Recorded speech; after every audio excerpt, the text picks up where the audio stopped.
how the mainstream science is giving us false information and keeping us in the dark. So if we are true scientists, we need to ask questions.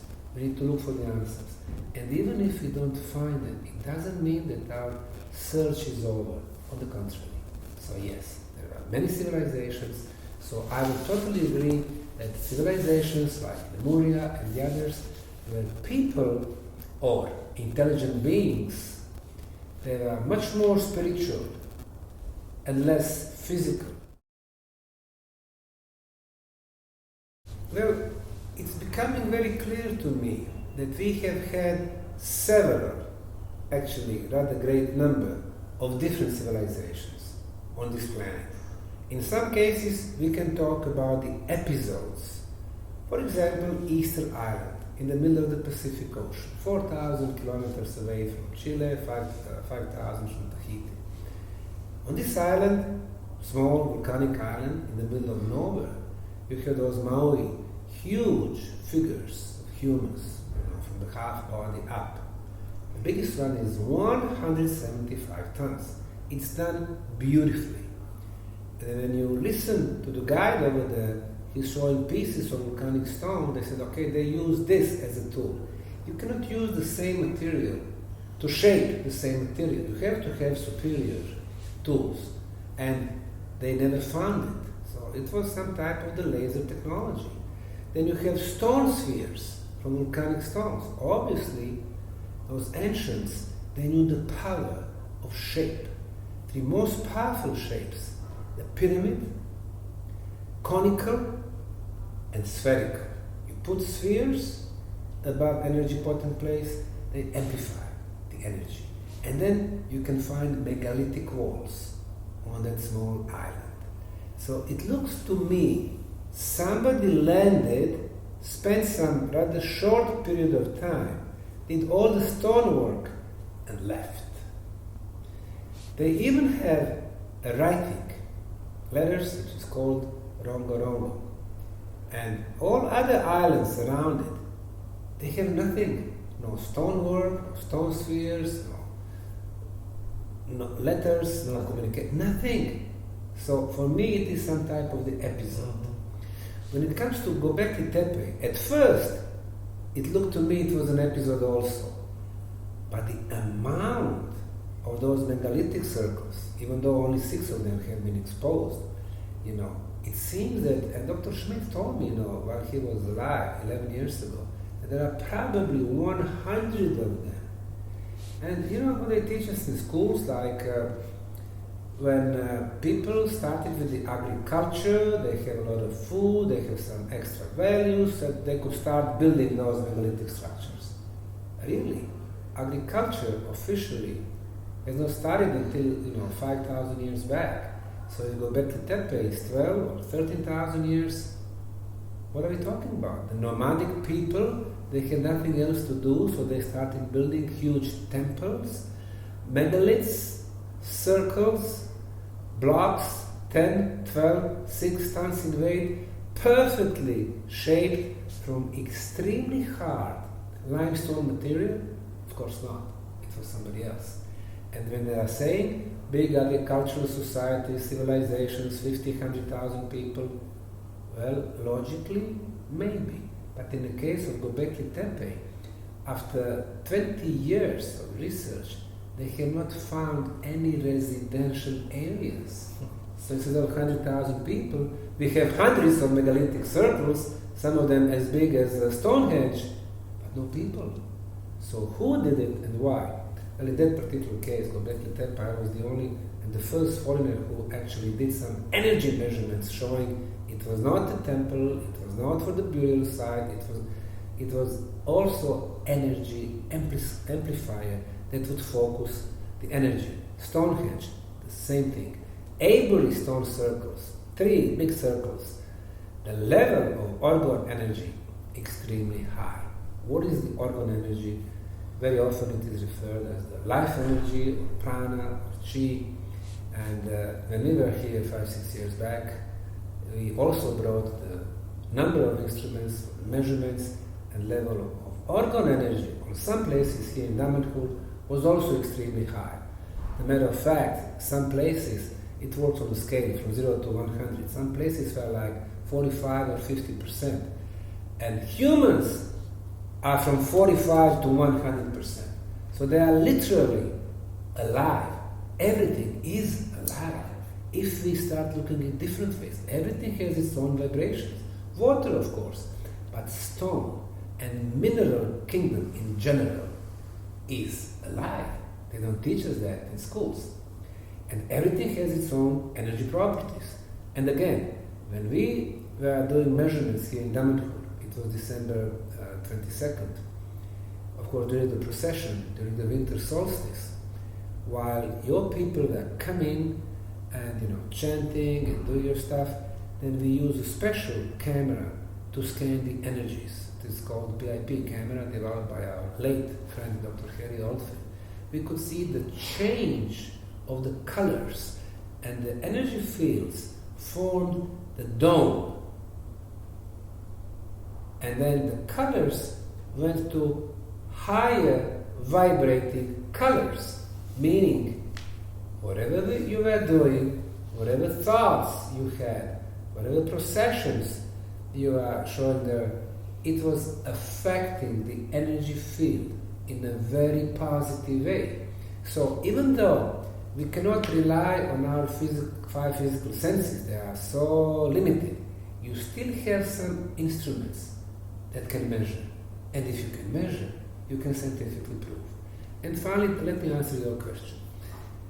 Of course, I don't know everything. My knowledge is so modest. After 40-something years of pyramid research, I can truly say I know almost nothing about the pyramids. I don't know who built the Egyptian pyramids. We can speculate, we can argue, it was King Tut, it was this guy, that guy. We actually don't know 100%. Unless we find writing, me, Pharaoh, so-and-so, I built the pyramids, or me, God, and so-and-so. But what I can say is that when it comes to civilizations like Atlantis, and of course there was a land between Europe and North America, not only one small continent or huge island, at least 400 by 200 kilometers. But until 54,000 years back, there were two huge islands, but they were both of the volcanic origin. And the volcanic islands, they are very sensitive. If they get hit, then they can move up or down. It's been happening even today. Mm-hmm. And it seemed that 54,000 years ago, there were some huge explosions, and then one of those islands, the one to the north, sunk. The one in the middle remained. And it seems that there were, for me, at least 3 phases of this civilization. So most probably 55,000 years back, and then 18,500, and until the last flood, 11,700. And then, based on some other scientific arguments, we can see that island did exist. Now, the thing is, this island is now 3,520 meters below the sea level, so it's almost impossible for our technology to go there and to try to find some pyramids or other structures. But once we realize, yes, it has to be different civilization. Of course, the work of people like Edgar Casey, who had 12,000 readings about the island, of people giving such a vivid information about the last phase of the Atlantis, and some others. I think that's a very important step, and eventually I think we will find scientific means to prove that civilization and to prove some other. For example, there is a new science called Anthropological Genetics that investigates our genes.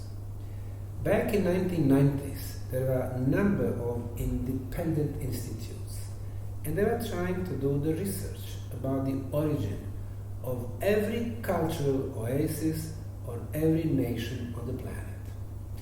And look what they discovered.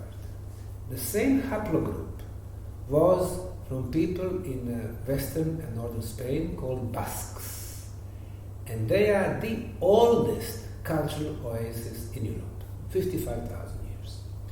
And then the same haplogroup, Berbers, in northern Africa, different continent. And the same one in the central Amazon, in Brazil. And the same one in Guatemala, descendants of the Mayans. So 4 continents, 4 haplogroups. What's missing? The distribution center, which was right in the middle, Atlantis. And then the second one, well, by the way, the second oldest cultural oasis in Europe are the people from Balkan region. And guess what? From Bosnia. From Bosnia. 70% of us are actually there for 38,000 years. So we're not newcomers, Slavic people, 7th century. No, we've been there tens of thousands of years.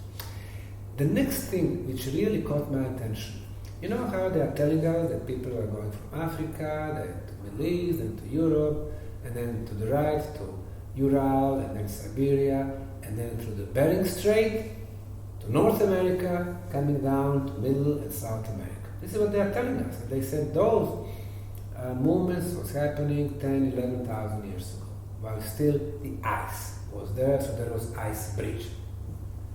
But then they found the same haplogroup in India and Ecuador. What does that mean? It means that people at that time were going through the number of islands from basically Southern Asia, through Indian Ocean to South America. Not like they were telling us 10, 11,000 years ago, but 50-something thousand years back. And really, when you come to Machu Picchu, which is in eastern Peru, you know, they are telling us, okay, it was a royal retreat for ancient Incas, 800 years back. Every guide will tell you the same thing, every encyclopedia. And then you go there and you look for yourself. You can see 4 distinctive construction styles belonging to 4 different civilizations. The first one are huge megalithic blocks reaching 250 tons. And they are, according to the physical and chemical analysis, they are not from Machu Picchu. Machu Picchu means, you know, old mountain. But from Bolivia, 150 kilometers away. Who moved block of 250 tons from Bolivia to eastern Peru?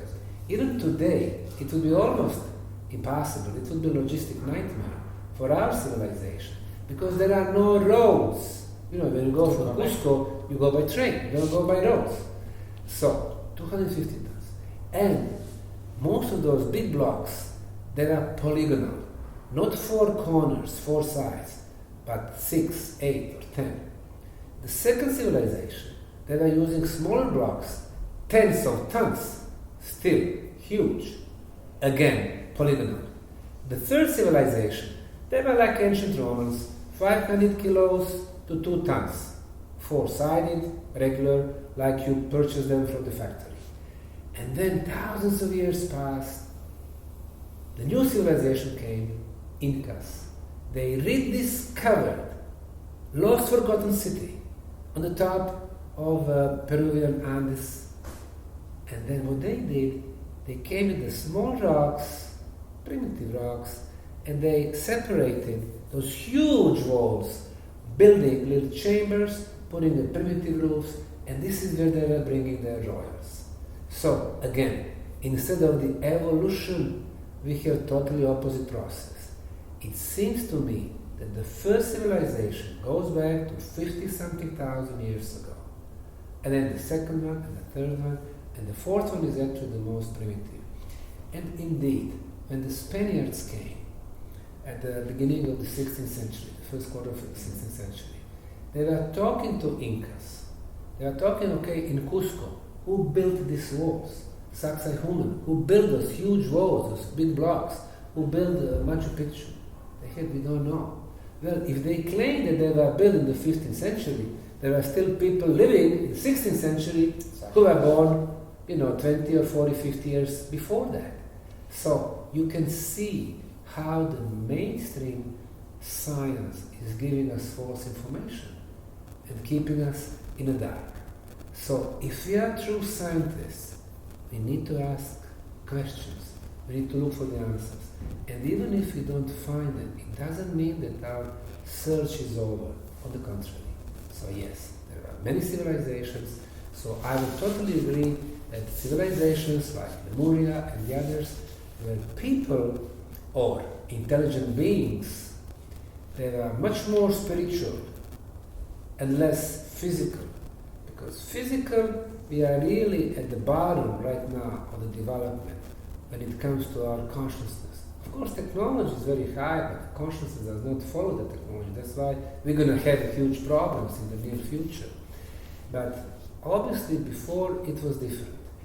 Being spiritually very developed, they obtained the knowledge from the different, not physical, but from the spiritual realms.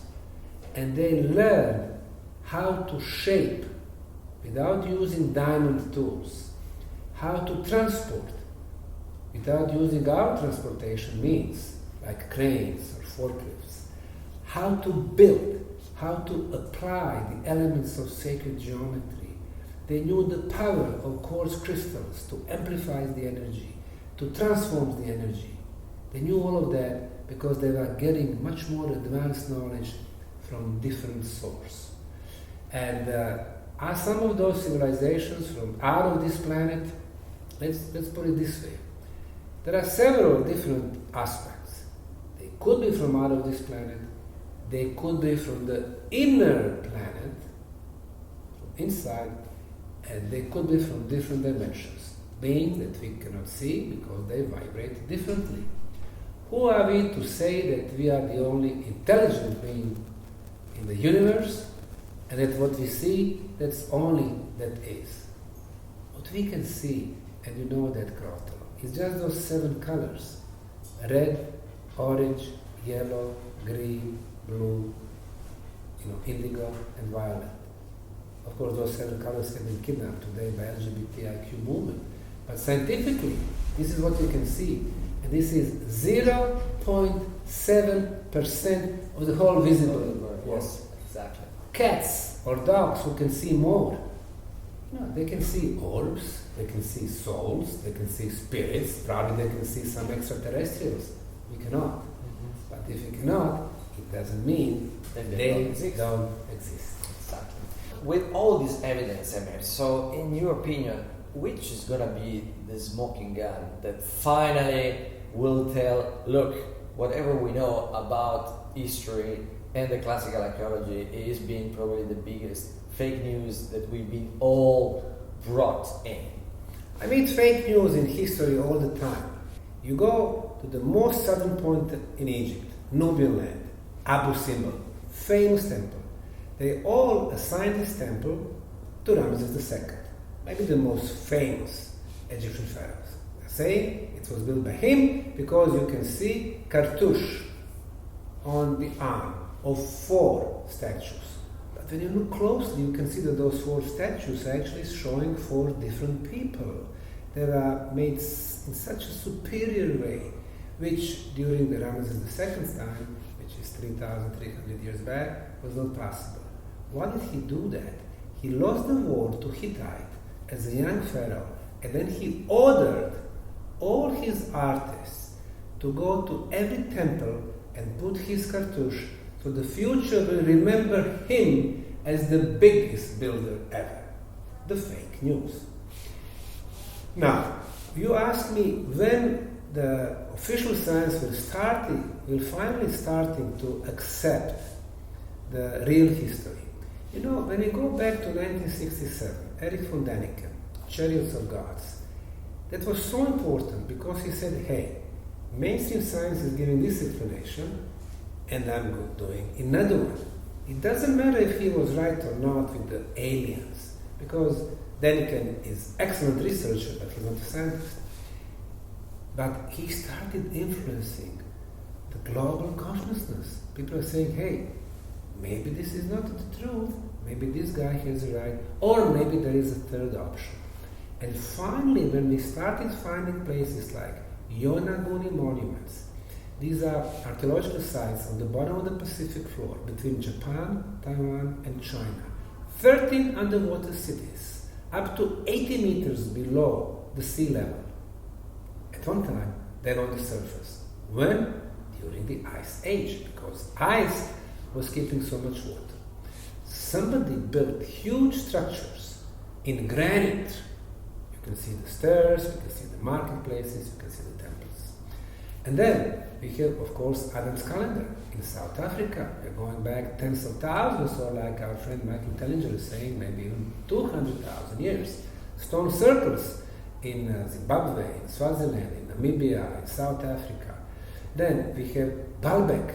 We have blocks reaching 1,450 tons, perfectly rectangular. Who moved them? What technology? But somebody did. Today we cannot move them more than 20 meters because our biggest cranes in China, they can move from one side to another one. They cannot go 1.5 kilometers to the top of the hill where the rest of those blocks are forming the walls there. Then I mentioned Machu Picchu. Teotihuacan, Egyptian pyramids. I mean, they are not 2,000 years in Mexico or 4,500 years in Egypt. They are much, much older. Of course, Gobekli Tepe was a shock to the mainstream community, 11,600. Even if it is 11,600, not 15 or 18,000, like Dr. Schmidt was telling me, it's a shock. And finally, the Bosnian Pyramids. But the beauty of the Bosnian Pyramids is that this is totally independent project. There is no one to tell us what to say. All other archaeologists, historians, museums, they cannot say nothing, no press release, unless approved. By who? Mostly by English elites, but also German and American. Not in our case. That's why, still you can see that the mainstream, sources like Wikipedia, Encyclopedia Britannica, Smithsonian, National Geographic, they are all against us because we changed the narrative. In the beginning, you were asking me about discoveries. When you come with the new ideas, there is always resistance. But when you come with the huge, revolutionary ideas, huge obstacles in front of you, the hardest is to do the pioneering work. This is exactly what Damanhur was doing in their own sense back in 1970s and 80s and 90s. And today you are established. And even though today there are some resistance, but you have your place. In our case, first couple of years, everybody and his brother were trying to stop us, mocking us, attacking us. But we knew where we are heading to. We would say that everything they are saying, insults and stuff, are irrelevant. What would be relevant if we send our samples to 7 institutes of our concrete? They all say it's artificially made. Well, if you want to argue with us, we'll give you sample. You go to your institute. Let them prove that it is not artificially made. Yeah. If we are saying there is an energy beam on top of the pyramid, bring your oscilloscope or EM meter or whatever. You measure and say, there is nothing. There is different frequency. If you are saying they are not perfectly oriented, bring your total station. You measure. They don't do that. They don't have scientific arguments. So, when you have just one place, it can be considered anomaly. But if you have several places on every continent, those anomalies, they become the facts. And people are not stupid. Once they see that, they're going to put the pressure in schools for the history books to be changed. You know what? In Norway, we've been having a lot of people from Norway coming to Bosnian Pyramids. In some elementary schools, they talk about the Bosnian Pyramids being 30,000 years old. That's beautiful. So it's coming independently. So eventually, it's going to become generally accepted view. No, that is obviously the hope, because everybody deserves to have finally a different idea of what is life, evolution, what is, again, the expression of life in this different expression of modalities. So I believe, Semir, what you've been doing is much more than just spreading an idea, but it's really giving a practical example that we can live archaeology in the everyday life, discovering outside what is not only the history of the humankind, but the history of each of us. And seeing what you did in Visoko, watching you not only discovering the pyramid, the tunnels, all these different measurements, but also creating an amazing park. The park is definitely a great inspiration for us, because you've been doing not only something beautiful, but a real inspiration for anyone that can come in this park. And by the way, I just wanted to say the park is totally free. That is another amazing thing. And how refined, how beautiful, how welcoming is the place, it is pretty amazing. And obviously we see analogy between the Damanhur work that it is again to inspire, to bring people to change their logic, to change their approach. The idea of Falco, that actually you knew very well, our founder, so the idea to constantly inspire people to find their mission, their spiritual mission. So the park, as I said, is a great inspiration for all of us, and I believe it is an even stronger connection, like to see a bridge between Visoko and Damanhur. So how you see the development of this beautiful project for the future? Thank you for nice words and compliments. 2 decades ago, we started as the archaeological project, and then we realized that archaeology is simply not enough to explain what we have in front of us. That's why we expanded to many scientific disciplines. And then we discovered the energy aspect, which is measurable, and then spiritual aspect, not in the sense of religions or being religious, spiritual in the sense of development of your spiritual senses, development of your awareness. And then the next one was healing aspect, because the pyramid energy, when you're exposed to, it starts the regeneration process.